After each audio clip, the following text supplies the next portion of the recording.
ভালো টেস্টি নাস্তা বানাবো। এটা বাচ্চাদেরও ভালো লাগে, বড়দেরও ভালো লাগে, খুবই ভালো লাগে। তার জন্য আমি একটা কড়া বসালাম। এটা ভীষণ ভালো একটা টেস্টি মুচমুচে মানে টিক্কা বাইটস। টিক্কা বাইটস তো সবাই অনেকেই খেয়েছে, কিন্তু এটা খুবই টেস্টি হবে আর খুব তাড়াতাড়িও বানানো যাবে। এর জন্য আমি কড়া বসিয়েছি। এতে আমি 3 কাপ জল নেব।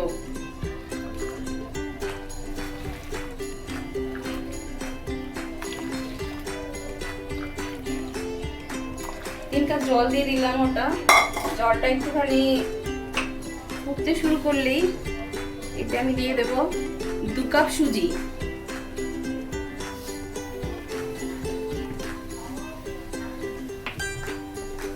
সুজিটা আস্তে আস্তে আঁচটা কমিয়ে দেব আর সুজিটা নাড়তে থাকবো যাতে লাম্পস না হয়ে যায়, গুটলি না পাকি যায়, একদম স্মুথ একটা ডো তৈরি হয়।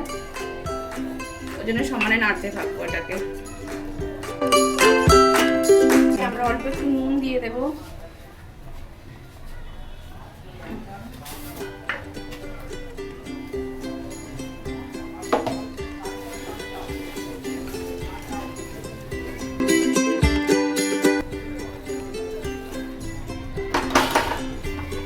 এর মধ্যে আমি দিয়ে দিলাম পেঁয়াজ কুচি একটা আর ধনে পাতা কুচি।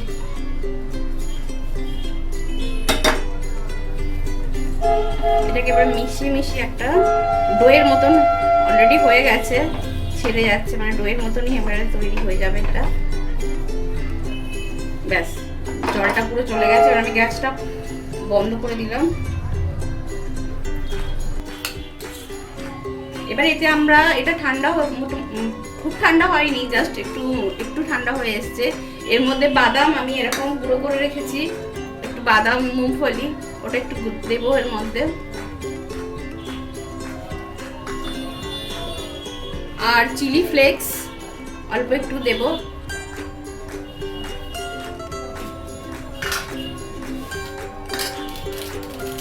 আর পাও ভাজি মশলা আমি 1 চামচ দিয়ে দেবো। পাও ভাজি মশলার টেস্ট এত সুন্দর হয় যার কোনো টেস্টের দরকারই পড়ে না। এটা এতটাই ইয়ামি হয়, একদম চটপটা আর একদম ইয়ামি। এটা দিয়ে এটাকে ভালো করে পুরোটা মিশিয়ে এটা পুরো ট্রেতে আমি সেট করব।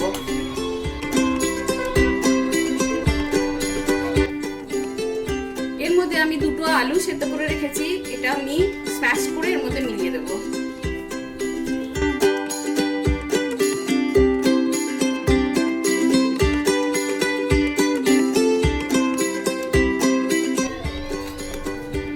এবারে এটাতে আমি একটুখানি তেল নিয়ে এটাকে আমি গ্রিস করব থালাটা।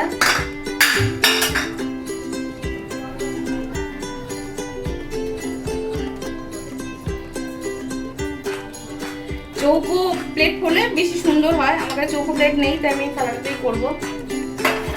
আর হাতে একটুখানি তেল নিয়ে আমি এটাকে ভালো করে মিক্স করে এটাকে আমি ট্রেতে দেব।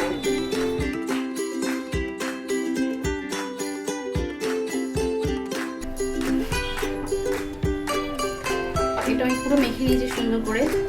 এবারে এই থালাটা আমি অলরেডি গ্রিস করে রেখে দিয়েছি একটু অয়েল দিয়ে, এটাতে আমি এটা ট্রান্সফার করব, করে একটা চ্যাটানো একটা শেপ দেবো আর কি পুরোটা।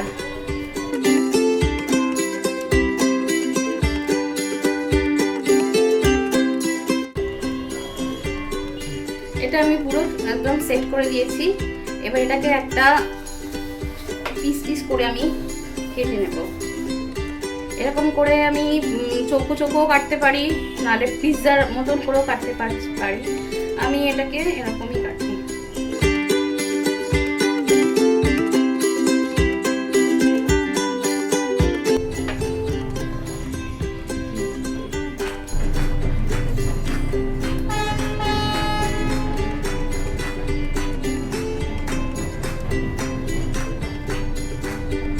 এরকম একটা একটা করে আমি তুলে প্লেটের মধ্যে রেখে নেব প্রথমে।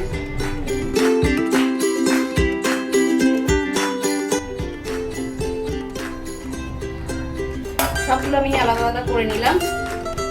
এবারে আমি একটা ট্রে বসাচ্ছি।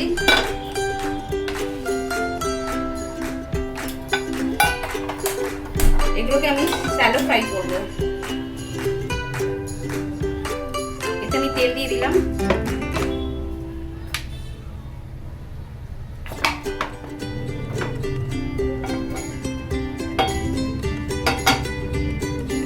এগুলো দেখুন বন্ধুরা, এমনিতেই এত টেস্ট, সুন্দর গন্ধ বেরোচ্ছে। এর মধ্যে আমি ওই ধনেপাতা, পেঁয়াজ, তারপরে পাওভাজি মশলা সবকিছুর এত সুন্দর ফ্লেভার বেরোচ্ছে, মানে এমনিতেই মানে খেয়ে নিই।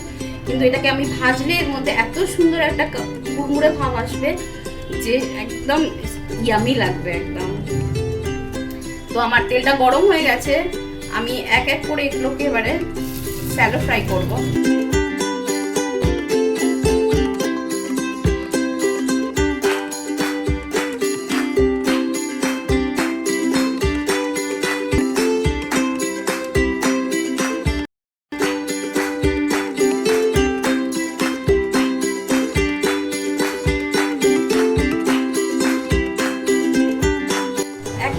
রেডি হয়ে গেছে টিক্কা বাইটস।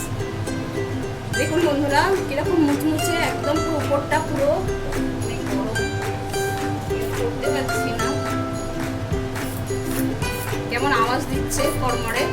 আর ভিতরটা দেখুন কিরকম একদম নরম ইয়ামি, এত সুন্দর গন্ধ বেরোচ্ছে যে দেখলেই খেতে ইচ্ছা করবে। আর সব কালারফুল চিলি ফ্লেক্স, ধনেপাতা সবকিছু গন্ধ নিয়ে একদম পুরো জিভে জল আনা একটা রেসিপি। আপনারা ঘরে অবশ্যই ট্রাই করবেন, আর কেমন হয়েছে অবশ্যই জানাবেন, আর এই চ্যানেলটা অবশ্যই সাবস্ক্রাইব করবেন।